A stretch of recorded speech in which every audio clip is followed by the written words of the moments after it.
माधव नेपाल प्रचण्ड समूहले अब पार्टीको हुइप त लगाउला, फ्लोर क्रस गरेर मतदानमा प्रक्रियामा भाग लिए भने र केपी ओली हट्ने चाहिँ तपाईँको सम्भावना चाहिँ देखिन्छ। राजादेखि विप्लवसम्म एकै ठाउँमा हटाउने खालको मोडल तयार गरौँ भन्ने यो हाम्रो पनि कुरा हो। यो संविधानले चाहिँ तपाईँको राज संस्थालाई निलम्बन गर्यो होइन। त संविधान त सक्रिय रूपले चल्न सकेन नि त। जसले आज यो संविधान बनायो तिनीहरू नै सडकमा लिलाम गर्दै हिँडेका छन्। संविधानको चिरहरण, यो संविधानको पाना पाना च्यात्ने काम जसले संविधान बनाए तिनीहरूले चाहिँ गरिरहेका छन्। अहिले हेर्नुहोस्, संसद विघटनको चाहिँ तपाईँको व्याख्या सर्वोच्च अदालतले गरिदिनु पऱ्यो। जहाँ जसले संविधान बनाए तिनीहरूलाई यो संविधान अनुसार प्रतिनिधि सभा विघटन गर्न पाइन्छ या पाइँदैन थाहा नै छैन, थाहा नै थिएन होइन।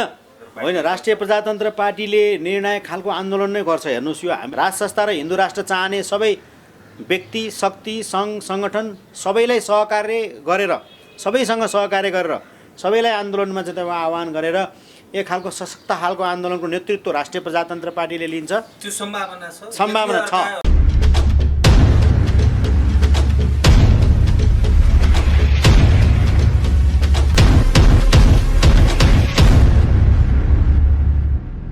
दर्शकबिन्दहरू, आज हामीसँग कुराकानी गर्नको लागि राष्ट्रिय प्रजातन्त्र पार्टीका केन्द्रीय कार्य सम्पादन समितिका सदस्य जनकराज पाठकजी हुनुहुन्छ। अहिले पछिल्लो समसामयिक राजनीतिक घटनाक्रममा केन्द्रित रहेर आज हामी उहाँसँग कुराकानी गर्नेछौँ। स्वागत छ सर यहाँलाई। इन्द्रजी हस्, धन्यवाद। अहिले संसद विघटनलाई सर्वोच्च अदालतले बदर गरिसकेपछि बदर गरेको दिनबाट 13 दिनभित्र संसद बैठक बोलाउन जसरी निर्देशन दिएको थियो, अब यही 23 गते संसद बैठक बस्दैछ। यो बिचमा विकसित भएको यो राजनीतिक घटनाक्रमलाई यहाँले चाहिँ कसरी हेर्नुहुन्छ? हेर्नुहोस्, यसको एउटा सानो पृष्ठभूमि छ। यो कस्तो भने थोरै यसलाई यो कुरामा जानुभन्दा अगाडि थोरै एउटा व्याख्या गर्नुपर्छ। प्रधानमन्त्री केपी शर्मा ओलीले संविधानले कुनै धाराबाट पनि प्रधानमन्त्रीलाई यो अहिले बनेको प्रधानमन्त्रीलाई संसद विघटन गर्ने अधिकार दिएको थिएन। र प्रधानमन्त्रीले चाहिँ तपाईँको जबरजस्ती ढङ्गले मसँग 64% बहुमत छ भने एउटा दम्बका साथ चाहिँ तपाईँको संसद विघटनको सिफारिस लिएर राष्ट्रपति कहाँ जानुभयो। राष्ट्रपतिले त्यसलाई चाहिँ तपाईँको कुनै अध्ययन, छलफल, चिन्तन बिना नै त्यसलाई चाहिँ तपाईँको स्वीकृत गरिदिनु भयो। संसद विघटन भयो। संसद विघटन भइसकेपछि त्यसका विपक्षमा रहेका सारा मान्छेहरू अदालतमा गए, यहाँ त कानुनी राज्य नै सिद्धिन लायो, संविधानवादका कुराहरू चाहिँ हराए, यो सबै कुरा चाहिँ तपाईँको त्यो पुनर्स्थापना गर्नको निमित्त भनेर नेपालमा भएका बुद्धिजीवीहरू, राजनीतिक दलहरू, नागरिक समाजहरू, व्यापारी, उद्योगी सारा मान्छे यो संसद पुनर्स्थापनाको पक्षमा थियो। लामो छलफल, वाद विवाद पछि सर्वोच्च अदालतले चाहिँ तपाईँको संविधानको अन्तिम व्याख्या गर्दै यो संसदलाई पुनर्स्थापना गराइदियो। अब यो संसद पुनर्स्थापना गराइदिइसकेपछि अदालतले नै चाहिँ तपाईँको त्यो तोकिएको मितिभित्र चाहिँ यो संसदको बैठक बस भन्यो। सरकारले आह्वान पनि गरिसक्यो। अब यो संसदमा पनि मुख्यतः नेकपाभित्र प्रचण्ड माधव ग्रुप र केपी ओली ग्रुप, अहिले नेकपामा दुईवटा समूह देखेको छ। यो दुईवटा समूहको मुख्य चिन्तन भनेको चाहिँ तपाईँको केपी ओलीलाई कसरी हटाउने र आफू कसरी स्थापित हुने, यति छ संसदको मुख्य काम। अहिले हेर्नुहोस्, यो संसद पुनर्स्थापना भइसकेपछि यहाँबाट नेपाली जनताको हकितको सन्दर्भमा, जनजीविकाको सन्दर्भमा कुनै चिन्ता, चासो आदि इत्यादि केही छैन। सिर्फ यहाँ एउटै कुरा छ, केपी ओलीलाई कसरी हटाउने, नयाँ सरकार कसरी बनाउने। र परिस्थितिले कस्तो बनाइदियो भने नेकपा अहिले चाहिँ तपाईँ फुट्न नसक्ने अवस्था बनाइदियो। परिस्थितिले एउटा त्यस्तो खालको अवस्था सिर्जना गरिदियो, नेकपा एउटा माखे साङ्लोभित्र पऱ्यो के। त्यो माखे साङ्लो भन्ने हाम्रो गाउँतिर चलन हुन्छ। माखे साङ्लो, त्यो साङ्लो फुकाउन नसक्ने तपाईँको हालतमा पुग्यो। हेर्नुहोस्, अब केपी ओलीलाई हटाउन, केपी ओलीलाई भन्न त माधव नेपालहरूका साथीहरू, माधव नेपाल प्रचण्डजीहरू भन्नुहुन्छ प्रधानमन्त्री नैतिकताको आधारले राजीनामा दिनुपर्छ, बाटो खोलिदिनुपर्छ, सहज बनाइदिनुपर्छ भन्नुहुन्छ। एउटा तर्क त त्यो पनि हो। तर संसदीय व्यवस्थाभित्र संसदले निर्वाचित गरेको प्रधानमन्त्रीले म संसदको फेस गर्छु भन्ने त्यो उहाँको अधिकारको कुरा हो। उहाँले त्यो भन्न पाउनुहुन्छ। उहाँ संसदबाट चाहिँ तपाईँको अगाडि बढ्ने उहाँको जुन कुरा हो त्यो कुरा स्वागतयोग्य पनि हो होइन। अब यहाँ अब कसरी प्रस्तुत हुन्छन् संसदमा साथीहरू, अब नेकपा कसरी प्रस्तुत हुन्छ नेकपा नै मुख्य कुरा त अहिले चाहिँ तपाईँको त्यहीँ नै छ। हेर्नुहोस्, अब नेकपा संसदमा कुन ढङ्गले प्रस्तुत हुन्छ र त्यो संसदको 1-2 दिनको खेल नभएसम्म अहिलेको राजनीति प्रष्ट देखिँदैन। अहिले 23 गतेको दृश्य यहाँबाट अहिले हेर्न सकिँदैन होइन। हेर्न एउटा अड्कल चाहिँ गर्न सकिन्छ। हेर्नुहोस्, अड्कल गर्न सकिँदाखेरि अहिले कस्तो देखियो भने नेपाली काङ्ग्रेसले चाहिँ तपाईँको, नेपाली काङ्ग्रेस सभापतिजीले एउटा सार्वजनिक कार्यक्रममा पनि भन्नुभयो, काङ्ग्रेस चाहिँ तपाईँको परिआयो भने जिम्मेवारी लिन म तयार छु भनेर भन्नुभयो।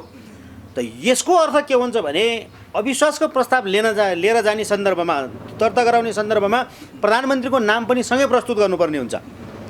र काङ्ग्रेस स्वयंले शेरबहादुर देउवालाई चाहिँ तपाईँको प्रधानमन्त्रीको रूपमा दाबी प्रस्तुत गरेर अविश्वासको प्रस्ताव लिएर गयो भने, यदि भने तपाईँको अब यो जनता समाजवादी पार्टीले के गर्छ त्यो निर्णय पनि हेर्नुपर्छ।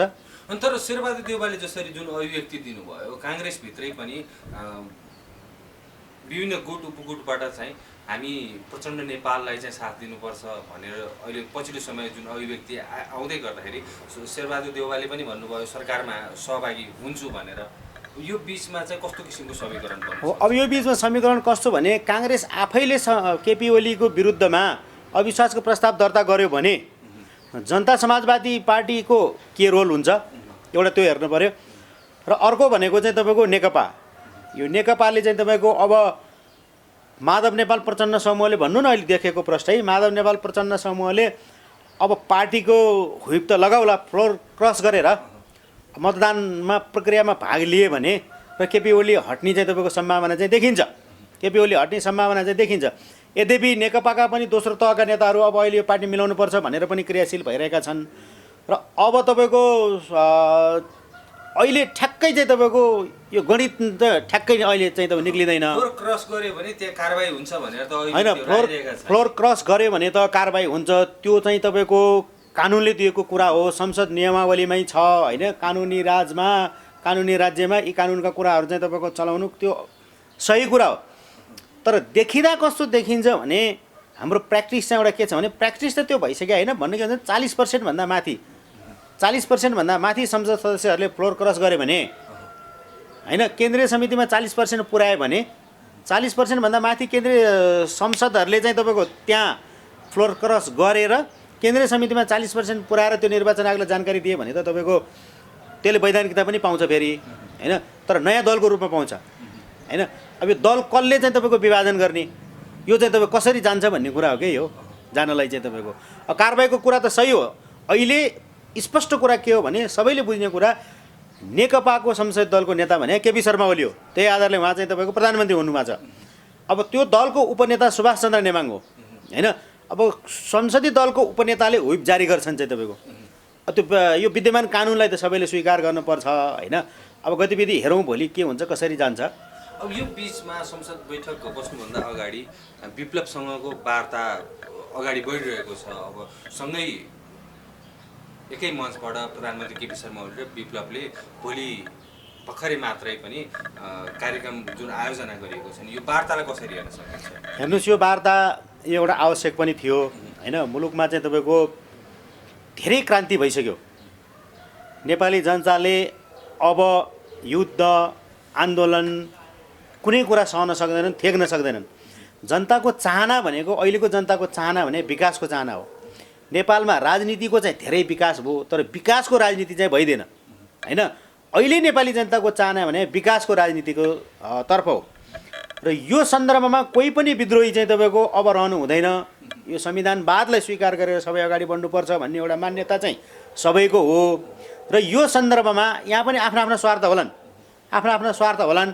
अहिले हठात यो अहिले जो राजनीतिक तपाईँको यो घटनाक्रम यो देखिरहेछ नि, यहाँ अहिले हठात तपाईँको यो विप्लवसँग चाहिँ तपाईँको 81 वार्ताको यद्यपि त्यो स्वागतयोग्य हो। एक दिनमै 2 चरणको वार्ता सम्पन्न गरेर 3 बुँदे सहमति आज चाहिँ तपाईँको भइसकेको छ। भोलि चाहिँ तपाईँको घोषणा हुने 2 दिनको वार्तामा चाहिँ यहाँभित्र केही कतै लुकेको त छैन भनेर चाहिँ तपाईँ हामी यो एउटा तपाईँको राजनीति गर्ने कार्यकर्ताहरूले चाहिँ तपाईँको हेर्छन् यसलाई होइन। र रहन्छ एउटा तपाईँको एउटा विप्लव पनि एउटा शक्ति नै हो। अहिले मान्दाखेरि पनि नमान्दाखेरि पनि विप्लव पनि एउटा शक्ति नै हो। र विप्लवलाई ल्याउँदाखेरि अब केपी ओली प्रधानमन्त्रीज्यूलाई भोलि हुनसक्छ यो संसदीय जोड घटाउमा भएन भने पनि भोलि राजनीतिक रूपमा नाफा घाटाका कुराहरू पनि हेरेका हुनसक्छन्। र यो राष्ट्रिय प्रजातन्त्र पार्टीले पनि यो पटक भन्दै आएको छ, हामी पनि चाहिँ तपाईँको राजादेखि विप्लवसम्म एकै ठाउँमा अटाउने खालको मोडल तयार गरौँ भन्ने यो हाम्रो पनि कुरा हो। हामी चाहिँ यसलाई यो ढङ्गले होइन, एउटा गोलमेज सम्मेलन गरौँ, राज संस्थाको आवश्यकता पनि चाहिँ तपाईँको हेरौँ।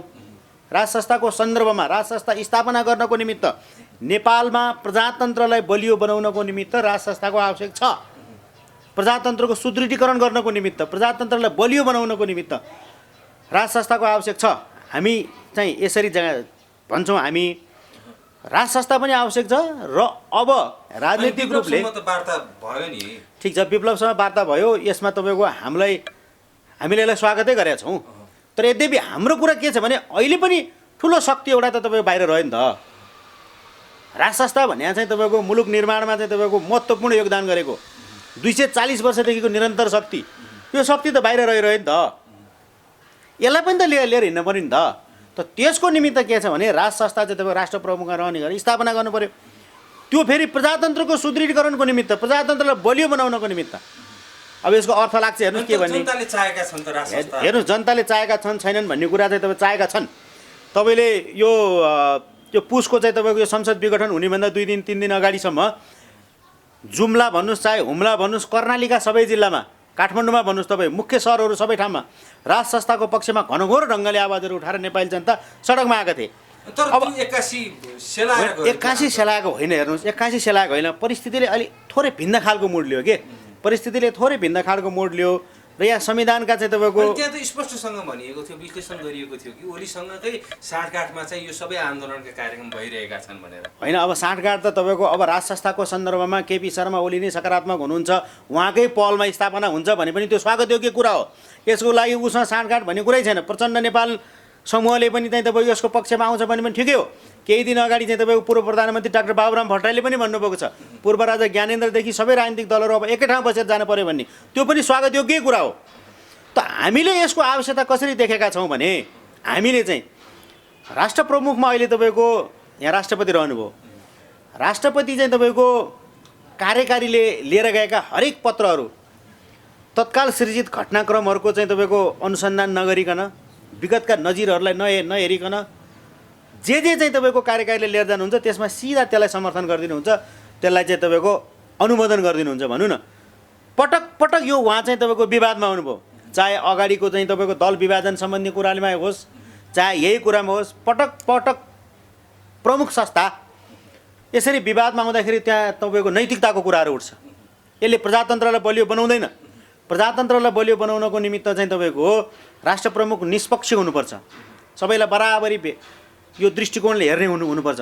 तसर्थ यो राष्ट्र प्रमुखले भएन, राष्ट्र प्रमुखमा चाहिँ तपाईँको राज संस्था कायम गरौँ भनेर हामीले भनिरहेको चाहिँ त्यसरी हो। र राज संस्था चाहिँ तपाईँको रहेको भए अनि राज संस्था राख्नको लागि, पुनर्स्थापना गर्नको लागि अहिले गणतन्त्र सँगै लोकतान्त्रिक गणतन्त्रमा छ मुलुक, गणतन्त्रवादीहरू चाहँदैनन् राज संस्था पुनर्स्थापना हुनको लागि। अनि अर्को ठुलो जमात चाहिँ हिन्दू धर्म मान्ने राजा हामीलाई चाहिएन, राजा चाहिँदैन भनेर त्यसरी अभियानै छ। ठिक छ, यो अहिले मुलुक गणतन्त्रमै छ, त्यो कुरा त्यो सत्य यथार्थ हो, त्यो हामीले पनि बुझेका छौँ होइन। तर यो गणतन्त्रमा के छ भने यो 2072 सालको चाहिँ तपाईँको संविधानले मुलुकलाई गणतन्त्र बनाएर गयो होइन। 62-63को आन्दोलन भन्ने गरिएको कथित आन्दोलन भन्छौँ हामी त, त्यो आन्दोलनले परिवर्तनको रूपमा लिएर आयो। परिवर्तन लिएर आयो के भने चाहिँ तपाईँको यो संविधान लिएर आयो। यो संविधानले चाहिँ तपाईँको राज संस्थालाई निलम्बन गर्यो होइन। त संविधान त सक्रिय रूपले चल्न सकेन नि त। जसले आज यो संविधान बनायो तिनीहरू नै सडकमा लिलाम गर्दै हिँडेका छन्। संविधानको चिरहरण, यो संविधानको पाना पाना च्यात्ने काम जसले संविधान बनाए तिनीहरूले चाहिँ गरिरहेका छन्। अहिले हेर्नुहोस्, संसद विघटनको चाहिँ तपाईँको व्याख्या सर्वोच्च अदालतले गरिदिनु पऱ्यो। जहाँ जसले संविधान बनाए तिनीहरूलाई यो संविधान अनुसार प्रतिनिधि सभा विघटन गर्न पाइन्छ या पाइँदैन थाहा नै छैन, थाहा नै थिएन होइन। अन्य धेरै खालका चाहिँ तपाईँको घटनाहरू, यो संविधानलाई चाहिँ तपाईँ आफू अनुकूलमा व्याख्या गर्ने काम भएको छ राजनैतिक दलले। नेपाली जनताको हक र हितको निमित्त, राजनीतिक स्थायित्वको निमित्त यो संविधानलाई चाहिँ तपाईँको व्याख्या गर्ने काम भएको होइन र त्यसको निमित्त संविधान ल्याइएको पनि होइन। र यही संविधानले गरेको नै परिवर्तन हो। त आज संविधान त तपाईँको असफलतातिर गयो नि त। एकपछि अर्को हेर्नुहोस् न, तपाईँले भन्ने गरेको राष्ट्र प्रमुखमा हाम्रो राष्ट्रपतिका चाहिँ तपाईँको गतिविधि हेर्नुहोस्, संविधानले व्यवस्था गरेको कुरा नै हो यो। उहाँ असफल हुनु भनेको संविधान असफल हुनु नम्बर 1। नम्बर 2 कार्यकारीको रोलहरू हेर्नुहोस्, संसदभित्रका गतिविधिहरू हेर्नुहोस्। यो संविधानले के दिएको छ के दिएको छैन, 85को केले के दियो, 76को धारा 2ले के दियो भनेर जसले संविधान बनायो उहाँहरू नै यो चाहिँ तपाईँको संविधान पक्षमा हुनुहुन्न। आज उहाँहरू आफै यो संविधानलाई च्यात्दै हुनुहुन्छ। त यो संविधानलाई च्यात्ने भनेको के त? अब हामीले पनि के भन्छौँ भने यो संविधानमा पनि केही राम्रा पक्षहरू छन्, जस्तो जनहितका सम्हालमा केही अधिकारका कुराहरू छन्, यसमा जनअधिकारका कुराहरू, यो सबैलाई चाहिँ तपाईँको लिन सकिन्छ। र सबैलाई लिएर यो संविधानलाई बृहत खालको गोलमेज सम्मेलन गरौँ। यो संविधानमा तपाईँको राज संस्था स्थापना गरौँ। त्यहाँ जुन त्यो गोलमेज सम्मेलनमा अब विप्लव त वार्तामा आइसके, अब चाहिँ तपाईँहरूको के होइन, रहन्छ? अब रहेको गोलमेज सम्मेलनमा पनि सबै राजनीतिक दलहरू, मुलुकमा क्रियाशील सबै राजनीतिक दलहरू सहित एउटा गोलमेज सम्मेलन गरौँ। त्यो गोलमेज सम्मेलनले चाहिँ तपाईँको नेपालमा राज संस्था स्थापना गरौँ। नेपाललाई पहिचानको निमित्त हिन्दू राष्ट्र कायम गरौँ। हाम्रो यो हिन्दू राष्ट्र हामीले पटक पटक भनिरहेका छौँ। यो तपाईँको अर्को धर्मलाई चाहिँ यो निषेध गर्ने गरेर चाहिँ तपाईँको हामीले भनेको होइन। यो हामीले चाहिँ तपाईँको पटक पटक हिन्दू राष्ट्रको सन्दर्भमा कुरा किन गरिरहेको छौँ भने नेपालको एउटा पहिचान हो। यो नेपालको पहिचान हो यो एउटा चाहिँ तपाईँको होइन। यो पहिचान 5000 वर्ष पुरानो सभ्यता। नेपाल हिन्दू र बुद्धिस्ट दुईटै धर्ममा तपाईँको यो आएको देश यो हो होइन। यो हिमवत खण्ड जहाँ ऋषिमुनिहरूले तपस्या गर्थे, जसको परिचय संसारभरि आज नेपाल भने के, नेपाल सगरमाथाको देश, नेपाल लुम्बिनीको देश, नेपाल गौतम बुद्धको देश, नेपाल पशुपतिको देश, यो भनेर चाहिँ तपाईँको चिनिन्छ। र यो सन्दर्भमा हामीले तपाईँको पहिचानको निमित्त, परिचयको निमित्त नेपाललाई हिन्दू राष्ट्र कायम गरौँ भनेको हौँ। र राज संस्था चाहिँ तपाईँको राष्ट्र प्रमुखमा कायम रहँदाखेरि प्रजातन्त्रलाई बलियो बनाउँछ। यसको एउटा दृष्टान्त उदाहरण म तपाईँलाई के दिन्छु भने नेपाली काङ्ग्रेसका नेता विश्वेश्वर प्रसाद कोइराला, जसलाई आन्दोलनले स्थापित गरेको नेता हो, जसलाई महान पुरुष अथवा मर्यादा पुरुष जे भनेर मानिन्छ, काङ्ग्रेसले त अझ थप व्याख्या विश्लेषण गर्छन् उहाँलाई जीवनभर उहाँका लेखहरूमा छन्, उहाँका जो सबै यो पुस्तकहरूमै छन्। पटक पटक जिन्दगीभर विश्वेश्वर प्रसाद कोइरालालाई पटक पटक राज संस्थाकै कारणले उहाँले दुःख पाउनुभयो। राज संस्थाकै कारणले निर्वासनमा जानु पर्यो, राज संस्थाकै कारणले जेल भोग्नुभयो। यद्यपि उहाँ चाहिँ सधैँभरि के हुन्थ्यो, बृहत राष्ट्रिय हितको निमित्त, बृहत नेपाली राष्ट्रिय हितको निमित्त, बृहत नेपाली एकताको निमित्त राज संस्था नभइकन हुँदैन है भन्नुहुन्थ्यो। सदैव उहाँ भन्ने गर्नुहुन्थ्यो, राजाको गर्दन मुनि मेरो गर्दन माथि। त्यो बृहत नेपाली राष्ट्रिय हितको निमित्त हो, त्यो व्यक्तिगत स्वार्थको निमित्त होइन नि। आज पनि हामीले बृहत नेपाली हित हेर्न पर्ने छ। त त्यो सन्दर्भमा अहिले तपाईँको नेपाली काङ्ग्रेसका साथीहरूले पनि यो लाइनमा फर्किने बेला भइसकेको छ होइन। यो लाइनमा फर्किने बेला भइसकेको छ। अब राष्ट्रिय प्रजातन्त्र पार्टीले त यसलाई यो स्थापनाको निमित्त अब जबरजस्त ढङ्गले हामी यो राजनीतिक संवादको माध्यमबाट पनि गइरहेछौँ। तपाईँहरूले केही समय अगाडि यो संसद विघटन हुनुभन्दा अगाडि जुन कार्यक्रम गर्नुभएको थियो, राजधानीमा पनि केही कार्यक्रमहरू आयोजना गर्नुभएको थियो, त्यहाँ भन्नुभएको थियो अब हामी निरन्तर सडकमा आउँछौँ, राज संस्था पुनर्स्थापना गरेरै छाड्छौँ भनेर अध्यक्ष एकदम 3जना अध्यक्षले भन्नुभएको एकदम यो हाम्रो 3जना अध्यक्षले चाहिँ तपाईँको दृढ विश्वासका साथ पनि भन्नुभएको हो। नेपाली जनतालाई हामी आह्वान गर्छौँ त यस अहिले हाम्रो चाहिँ तपाईँको पार्टीको महाधिवेशन चाहिँ तपाईँको वैशाखमा हुँदैछ। यो वैशाखमा महाधिवेशन हुने सन्दर्भमा केही हाम्रा चाहिँ तपाईँको आन्तरिक कामहरूले गर्दाखेरि हामी अलिकति व्यस्त हुनु परेको छ। सडकमा निस्किनु पर्ने होइन, सडकमा निस्किन्छ होइन। राष्ट्रिय प्रजातन्त्र पार्टीले होइन, जनताको गुनासो पनि ठिकै हो, हामीले जनताको गुनासोलाई पनि सम्बोधन गर्नुपर्छ। जनताको इच्छा र भावना अनुसार नै राजनैतिक दल चल्ने हो। हामी राष्ट्रिय प्रजातन्त्र पार्टीको यो महाधिवेशन र आन्दोलनलाई अब सँगसँगै लानलाई चाहिँ तपाईँको हाम्रो छिट्टै यो कार्यक्रमहरू पनि यो राजनीतिक कार्यक्रमहरू पनि हाम्रो अब सार्वजनिक हुँदैछ। यो नेतृत्व तहले चाहिँ तपाईँ यसलाई गर्दैछ। सडक तताउँदै हुनुहुन्छ तपाईँ? सडक तताउने भन्दाखेरि पनि हामी चाहिँ तपाईँको हाम्रो सही एजेन्डा र माग लिएर नेपाली जनतालाई चेतना मार्फत सडकमा उतार्ने, संवादबाट पनि जाने र सडकबाट पनि जाने, नेपालमा राज संस्था र हिन्दू राष्ट्र स्थापना गराउने राष्ट्रिय प्रजातन्त्र पार्टीको मुख्य लक्ष्य हो। कसरी पुनर्स्थापना गराउनुहुन्छ? जस्तो चेतना जगाउने भन्नुभयो। हेर्नुहोस्, पुनर्स्थापना गर्ने दुईवटा माध्यम छ। एउटा हामीले सहज ढङ्गले भनिरहेका छौँ, अहिले जो संसदमा क्रियाशील हुनुहुन्छ हाउस, नेपालको हाउस, त्यो संसदले 2/3 मत मार्फत चाहिँ तपाईँको संविधानको संशोधन गरिदियोस्। नेपालको बृहत्तर राष्ट्रिय हितलाई हेरेर, प्रजातन्त्रलाई बलियो बनाउनको निमित्त, प्रजातन्त्रको थप सुदृढीकरणको निमित्त, प्रजातन्त्रलाई स्थायित्वको निमित्त त्यो संसदले चाहिँ तपाईँको राज संस्थाको पक्षमा चाहिँ तपाईँको यो संविधानलाई संशोधन गरिदियोस्। राष्ट्र प्रमुखमा त्यो रहने गरेर नेपाल चाहिँ तपाईँको हिन्दू राष्ट्र कायम हुने गरेर त्यहाँबाट चाहिँ तपाईँको रह्यो भने व्यापक नेपाली जनताको समर्थन उहाँहरूले पाउनुहुनेछ होइन। त्यो सम्भावना छैन। हेर्नुहोस्, अब त्यो पनि छलफलमा हामीले आफ्ना कुराहरू भनेका छौँ। सम्भावनै छैन किन भनौँ होइन। अब अहिले जस्तो डाक्टर बाबुराम भट्टराईले एउटा कुरा लिएर हिँड्नुभयो, काङ्ग्रेसका साथीहरू हिँडिरहनु भएको छ, अर्को नेकपाकै साथीहरू हिँडिरहनु भएको छ। भोलि एउटा समय बल्ल खै ठिक छ, अहिलेलाई त्यो देखिएन भने पनि हामी सडकबाट बुलन्द ढङ्गले हाम्रा आवाजहरू चाहिँ तपाईँको उठाउनेछौँ। यो आवाजहरू हामी चाहिँ तपाईँ स्थापना गर्नेछौँ। जनताले साथ दिन्छ तपाईँहरूले? पूर्ण रूपले जनताले यो अहिलेको विकृति, विसङ्गति, भ्रष्टाचार, अनियमितता, नेपाली जनता यसबाट वाक्क दिक्क भएका छन्। वाक्क दिक्क भएको छ नेपाली जनताले कति बेला योबाट पार पाइएला भन्ने अहिले जनताको चाहिँ तपाईँको चासो छ, चिन्ता छ अहिले। हामीले चाहिँ तपाईँको अब यसलाई आह्वान गर्छौँ। हेर्नुहोस्, तर जनता त राष्ट्रिय प्रजातन्त्र पार्टीको झन्डा मुनि आउन चाहेन नि। हेर्नुहोस्, राष्ट्रिय प्रजातन्त्र पार्टीको राजावादी आन्दोलनहरूमा पनि त्यो देखियो होइन। राष्ट्रिय प्रजातन्त्र पार्टीको झन्डा मुनि पनि आएका छन्। राष्ट्रिय प्रजातन्त्र पार्टीको झन्डाभन्दा बाहिर रहेर पनि राज संस्थाको पक्षमा आवाज उठाएका छन्। राज संस्थाको पक्षमा आवाज उठाउँदा, हिन्दू राष्ट्रको पक्षमा आवाज उठाउँदा जसले जहाँबाट उठाए पनि हाम्रो त्यसलाई समर्थन रहन्छ, नम्बर 1।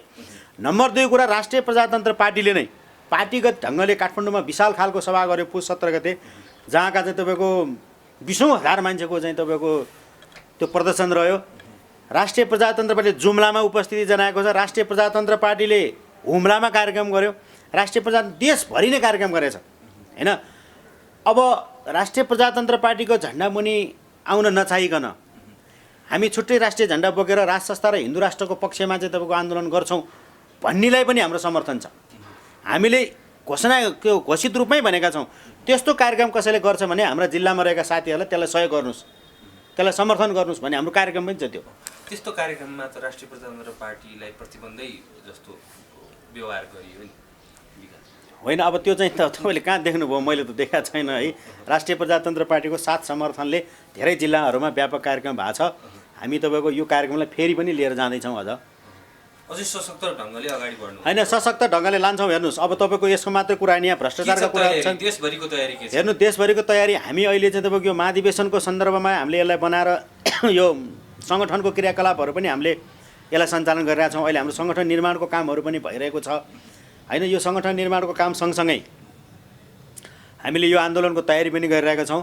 हामीले यो अब दुइटै कामलाई सँगसँगै लान्छौँ। नेपाली जनता यहाँका त तपाईँको महँगी, भ्रष्टाचार, यो नेकपाको क्रियाकलाप गतिविधिले वाक्क दिक्क भइसकेका छन्। जनता उठ्न सक्ने अवस्थामै छैन। हेर्नुहोस्, यो यस्तो खालको देश जहाँ तपाईँको कोरोना विश्वव्यापी रूपमा आतङ्कित रहेको कोरोनाको औषधि खरिद गर्दाखेरि कमिसन खाइन्छ। यो यस्तो खालको देश एउटा व्यापारीलाई चाहिँ तपाईँको पोसाउनको निमित्त, एउटा व्यापारी मोटाउनको निमित्त चाहिँ तपाईँको राज्यले त्योसँग सम्झौता गर्छ होइन। 30औं किलो सुनहरू चाहिँ तपाईँको एयरपोर्टबाट भित्र आउँछ, नेपाल भित्रिसकेपछि मान्छे पक्रिन्छ, सुन चाहिँ तपाईँको फेला पर्दैन। यो यस्तो खालको देश, त्यो कहाँ गयो थाहा छैन। सिङ्गै विमानमा चाहिँ तपाईँको 5 अरब कि 6 अरब चाहिँ तपाईँको भ्रष्टाचार भएको छ भनेर संसदको सार्वजनिक लेखा समितिले चाहिँ तपाईँको निर्णय गरिदिन्छ। त्यो कुराको चाहिँ तपाईँको सुनाइ गर्दैन, त्यसमाथि कारबाही गर्ने चाहिँ तपाईँको ढङ्गले जाँदैन। रात दुगुना, दिन दुगुना, रात चौगुनाको दरले महँगी बढेको बढी छ। अब यो सबै खालको समस्याको निमित्त यो सरकारै असफल भयो नि त होइन। दिन प्रतिदिन घटना मुलुकमा चाहिँ तपाईँको नराम्रा घटनाहरू मात्रै देखिरहन्छ भने सरकार तपाईँको असफलतातिर गयो नि त। त सरकारले बनाएकोले भने सरकार यो संविधान अन्तर्गत बन्यो, त संविधानै असफलतातिर गयो नि त होइन। त यो सबै समस्याको समाधान भएको के हो भने चाहिँ तपाईँको यो संविधानका पनि केही राम्रा पक्षहरू लिउँ होइन। नेपाललाई चाहिँ तपाईँको एउटा निष्पक्ष संस्थाको रूपमा राज संस्था कायम गरौँ, त्यसबाट चाहिँ तपाईँको धेरै राम्रो हुनसक्छ भन्ने हाम्रो चाहिँ तपाईँको दृष्टिकोण हो।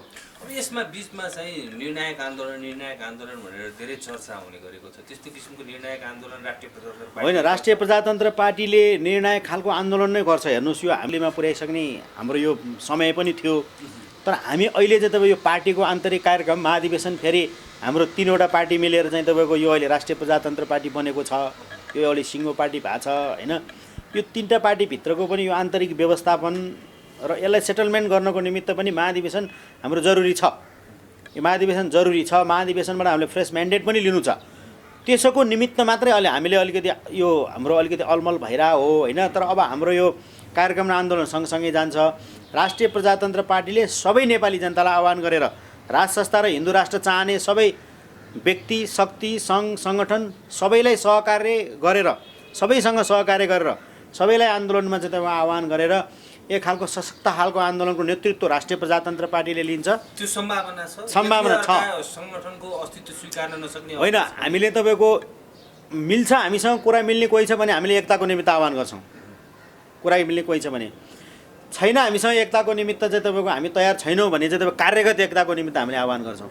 त साझा उद्देश्य प्राप्तिको निमित्त त सबैजना मिल्छ नि त नमिल्ने भन्ने त कुरा छैन नि त। हामीले त्यसरी चाहिँ तपाईँको लाने हाम्रो चाहिँ तपाईँको यो अहिले छ सोचाइ। अब अन्तिम चरणमा पनि छ हामी कुराकानीको अन्तिममा। जसरी मुलुकको राजनीतिक सङ्कट जसरी चुलिँदै गइरहेको यो अवस्थामा महाधिवेशन केन्द्रित छ राष्ट्रिय प्रजातन्त्र पार्टी, सँगसँगै आन्दोलनका कार्यक्रम पनि अगाडि बढाउँछु भनिरहँदाखेरि चाहिँ आम जनतालाई के भन्न चाहनुहुन्छ? हेर्नुहोस्, राष्ट्रिय प्रजातन्त्र पार्टीमा रहने तमाम साथीहरूलाई राष्ट्रिय प्रजातन्त्र पार्टीले तोकिएको समयमा महाधिवेशन गर्दैछ र त्यो महाधिवेशनको सन्दर्भमा केन्द्रले दिएको निर्देशनहरू अनुसारको सबै कामहरू समयमा गर्नको निमित्त म आग्रह अनुरोध गर्दछु र देशभरि रहनुभएका नेपाली जनताहरूलाई के भन्न चाहन्छु भने मुलुक अत्यन्तै जीर्ण अवस्थामा पुगिसकेको छ। प्रजातन्त्र करिब प्रजातन्त्र नै मासिने अवस्थामा पुगिसकेको छ र यो प्रजातन्त्र बचाउनको निमित्त, यो आधुनिक युगमा प्रजातन्त्र बचाउनको निमित्त एकपल्ट सबैले गम्भीर भएर सोच्नुपर्छ। सबै राजनीतिक दलहरूले गम्भीर ढङ्गले सोच्नुपर्छ र के कारणले चाहिँ तपाईँको आजको यो दिनको सिर्जना भयो, त्यसलाई चाहिँ तपाईँको हामी कुन बिन्दुमा चुक्यौँ, त्यो बिन्दुबाट फेरि चाहिँ तपाईँको अगाडि बढेर चाहिँ तपाईँको सबैले सकारात्मक दृष्टिकोणले नेपाललाई चाहिँ तपाईँको हिन्दू राष्ट्र र राज संस्थासहितको प्रजातन्त्र कायम गर्न सबैमा चाहिँ तपाईँको एउटा मिलेर जाउँ भन्ने म आग्रह अनुरोध गर्न चाहन्छु सबैलाई। महाधिवेशनपछि चाहिँ नयाँ अनुहारलाई अध्यक्ष निश्चित रूपमा तपाईँले महाधिवेशनमा तपाईँको नयाँ अनुहार र पुरानो अनुहार भने त यही राष्ट्रिय प्रजातन्त्र पार्टीभित्रै रहने सबैको अनुहार हो, यहीँको नेताहरूको अनुहार हो होइन। अब यही अनुहार देख्नुहुन्छ तपाईँले। अब हाम्रो एक अध्यक्ष देख्नुहुन्छ अहिले, तपाईँको 3 जना अध्यक्ष हुनुहुन्छ, 1 जना अध्यक्ष देख्नुहुन्छ। अब नयाँ कार्य समिति आउँछन् होइन, नयाँ युवा साथीहरूको प्रतिनिधित्व केन्द्रीय समितिमा चाहिँ तपाईँ अहिले धेरै हुन्छ। अब अहिले राष्ट्रिय प्रजातन्त्र पार्टीभित्र युवकहरू जोस जाँगरका साथ चाहिँ तपाईँको लागिरहेका छन्।